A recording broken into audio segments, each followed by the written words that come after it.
Hello, we're back again, basically as promised. As you can see on the screen here, the appended diagnostic trouble code P0130 has been logged.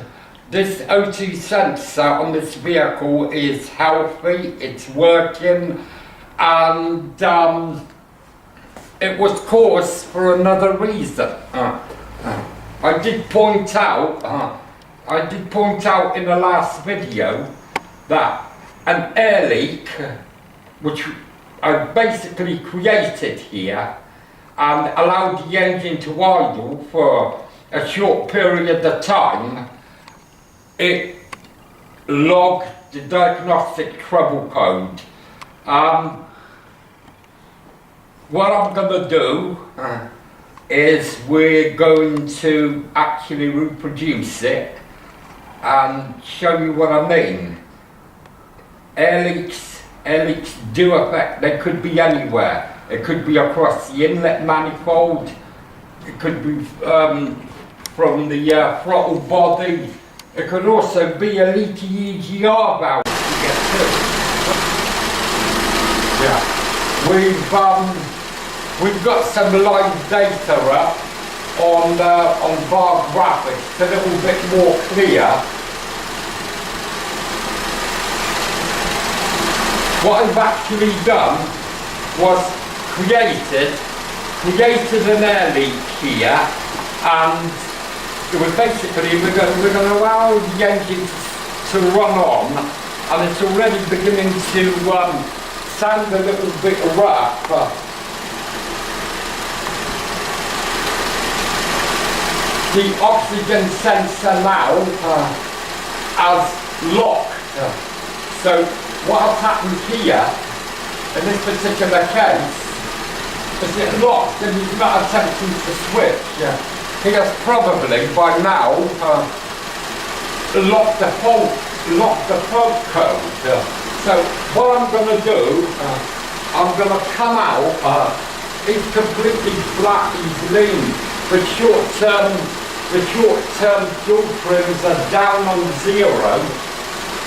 I'm just going to go back in and have a look.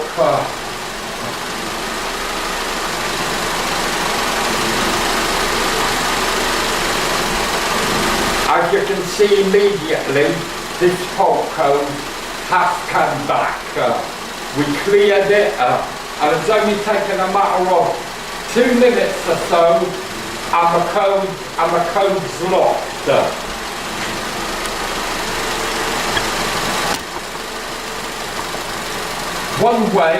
There's one way of identifying it, is when the actual values, for instance, the O2's stopped, he stopped switching at this particular point. That's when the fault code is logged. So what we're going to do, we're going to basically clear the fault and restart her again, and let's see where it takes us. Pause. As you can see, from the oxygen sensor, he's running very low. He's on the floor. He isn't switching. The short-term fuel trims have gone to 0, and there's some reaction from the rear sensor, but I'm not too concerned about that for now. What I'm going to do is I'm going to reconnect this pipe, reconnect both of them. Like so. Now I'm going to watch what happens. Now, we have an immediate reaction. The O2 sensor starting to switch. The short term is taking fuel away. And I'm not too concerned at this stage about the rear one, although he is reacting. We're looking at the front one. He's still switching a little bit lower than we'd like, although he's beginning to come up now. He's actually switching.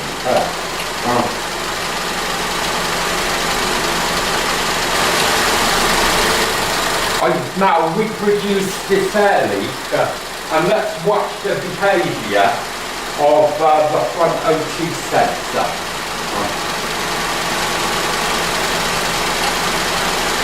He's running low.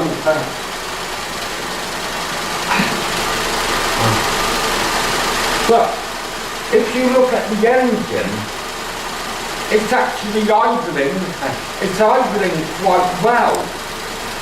I don't think the RPM's gone up at all, but for certain, yes, it's beginning to pop through the intake. He's beginning to get a little bit uneven now.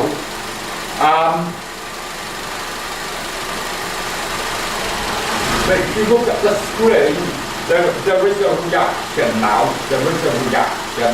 And look basically what has happened. It has now locked into a default mode. In other words, the O2 was closed down, the system is probably trying to protect itself, but there was slight movements on the short term, but nevertheless, it's still reading 0. So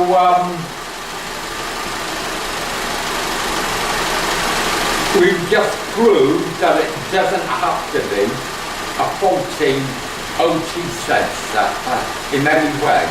It could be something as simple as an air leak.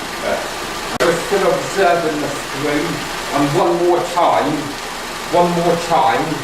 I'm going to reconnect the pipe,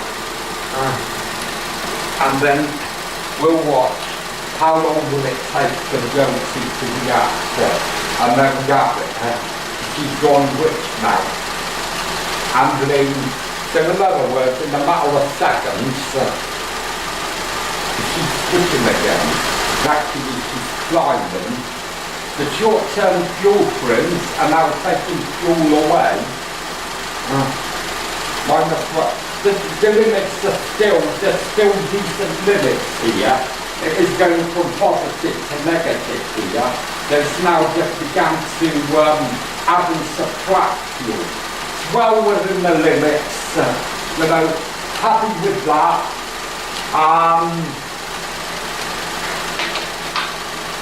That's about it. It's proof beyond a doubt that it doesn't have to be a faulty O2 sensor. It could be something as simple as an air leak that is overlooked and consequently missed. In my experience, the O2 sensor, or as a lot of you guys call it, the lambda sensor, is probably not understood as it should be, and it's probably one of the most misdiagnosed components of sensors on any vehicle. It doesn't have to be an Ecotec engine. I mean, this code and this problem is related to just about any petrol engine out there. We've got proof here, according to this. Now, this motor is now running correctly. The short-term fuel trims are correct, are within spec. The O2 sensor is reacting.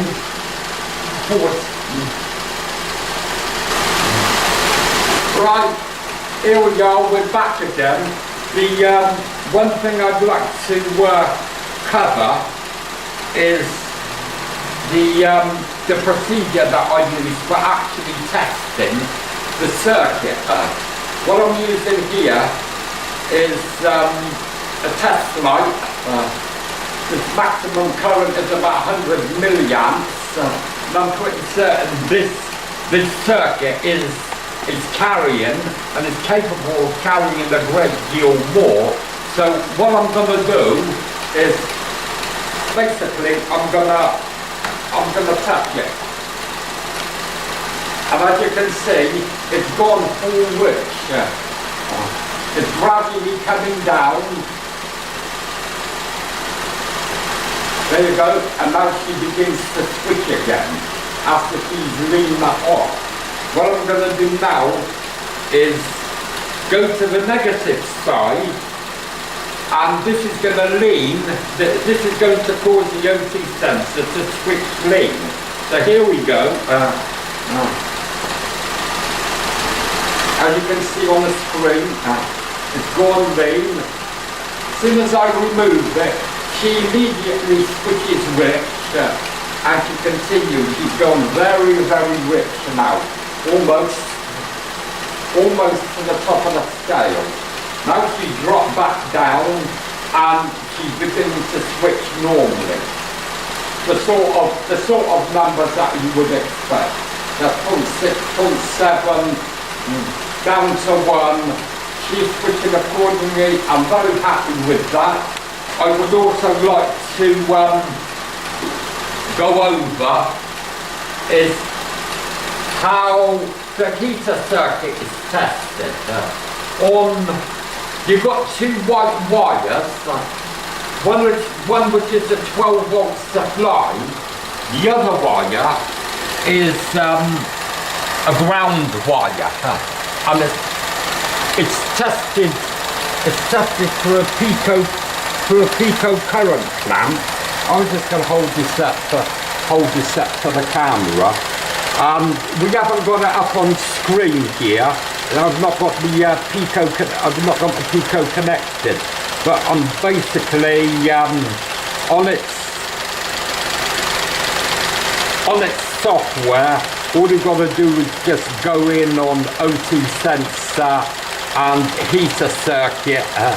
On the current side, we've got the current clamp, and let's have a look here.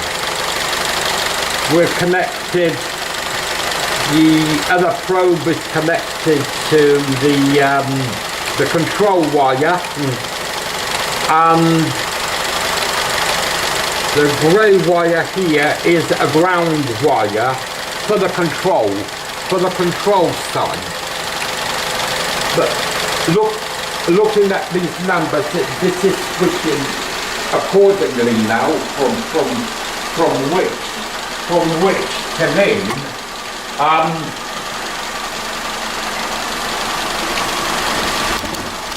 The pipe work is reconnected, and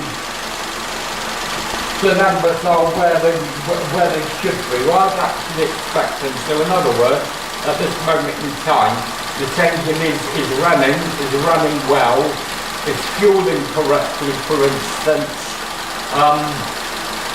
The one thing that we did just notice is this actuator for the variable inlet manifold has got flaps. They can get stuck, as we just found that this one was stuck.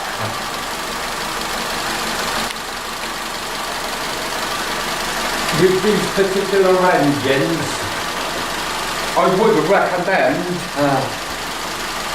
that induction system's clean.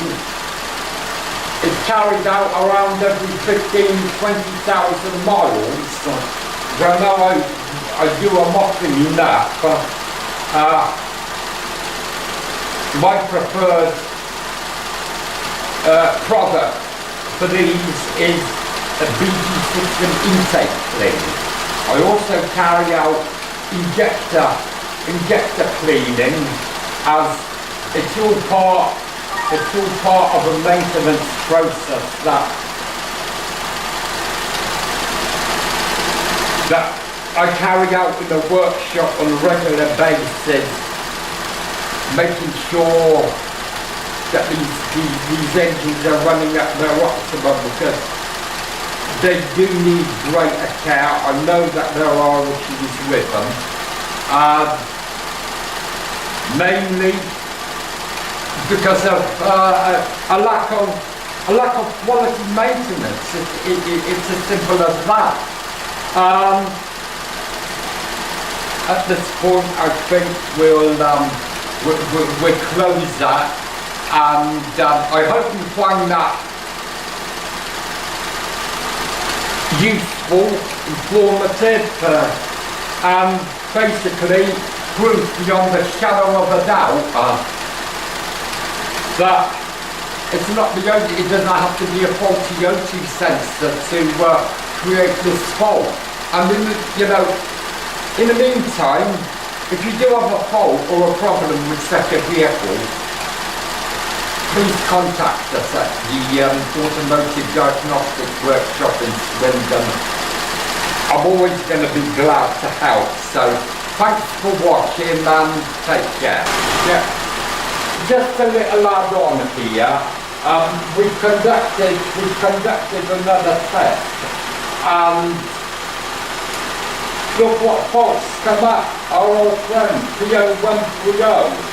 What has happened? The circuit has gone into open loop. Basically, I read the engine with this induced leak, and within a matter of seconds, the system goes into open loop, and the fault code gets logged immediately. We're just revving it now. The code has just reappeared on something small, like just opening the throttle up briefly, and it's there.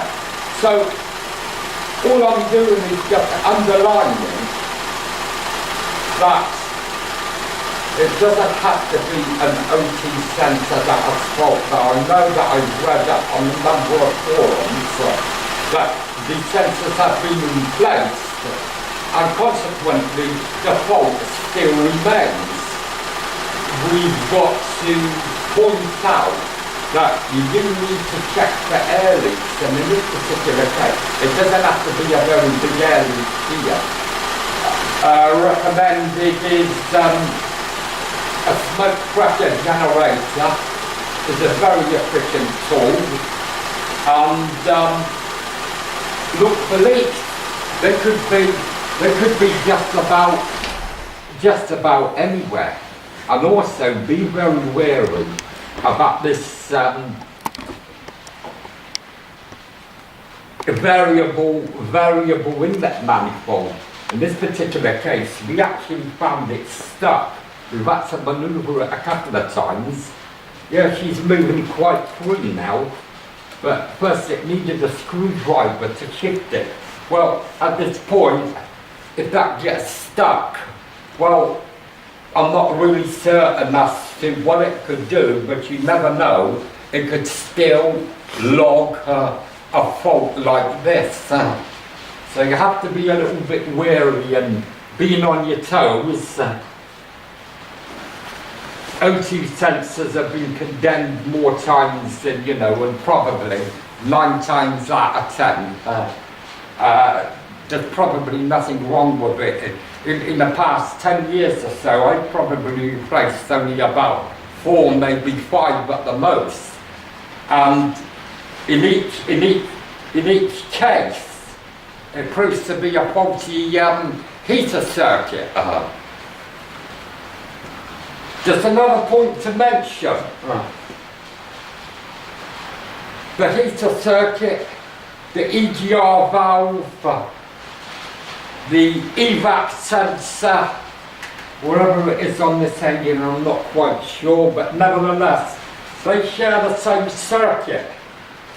If, for instance, a vehicle's had a blown head gasket, there is a possibility that it would shorten that heater sensor out and consequently blow this 15 amp fuse.